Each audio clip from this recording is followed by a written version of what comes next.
मे सर्वधर्माणां धर्मोऽधिकतमो मतः।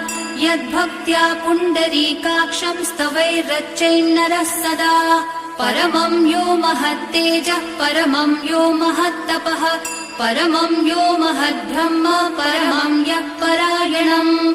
पवित्राणां पवित्रं यो मङ्गलानां च मङ्गलम्। दैवतं देवतानां च भूतानां यो व्ययः पिता। यतः सर्वाणि भूतानि भवन्त्यादियुगागमे। यस्मिन् च प्रलयं यान्ति पुनरेव युगक्षये। तस्य लोकप्रधानस्य जगन्नाथस्य भूपते विष्णोर्नाम सहस्रं मे शृणु पापभयापहम्। यानि नामानि गौणानि विख्यातानि महात्मनः ऋषिभिः परिगीतानि तानि वक्ष्यामि भूपतये। ऋषिर्नाम्नां